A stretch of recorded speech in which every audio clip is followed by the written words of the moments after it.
ओठ पे लिपस्टिक मोरा पूरा तैयारी, नया नया चूड़ी मोर नया नया साड़ी। ओठ पे लिपस्टिक मोरा पूरा तैयारी, कौनो बहाना चले न पाई माई के दर्शन करा दी।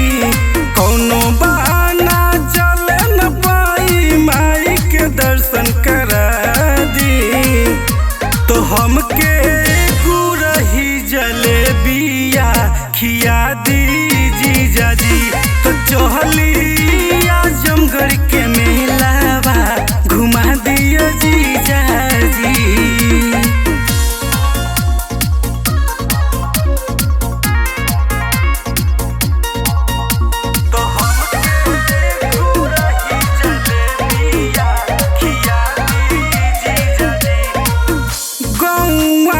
जुटल बाटे सब नर नारी, आज बाटे मेला जीजा कर तैयारी। गौआ के जुटल बाटे सब नर नारी, आज बाटे मेला जीजा हमके घुमा दी। आज बाट मेला जीजा हमके घुमा दी। साली के संगे चली न जीजा फायदा तनी उठा ली। साली के संगे चली न जीजा फायदा तनी उठा ली।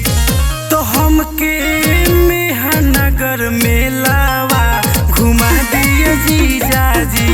तो हमके गुरही जलेबिया खिया दियो जीजा जी।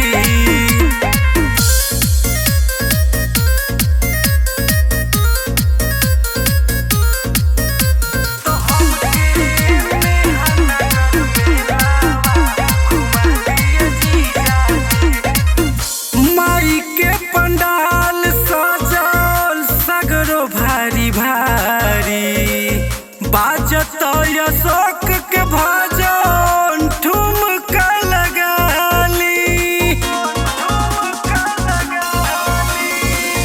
माई के पंडाल सजल सगरो भारी भारी, बाजत अशोक के गाना ठुमका लगा दी। बाजत अशोक के गाना ठुमका लगा दी। प्रेम महेंद्र के संगे जीजा माई पसीरे झुका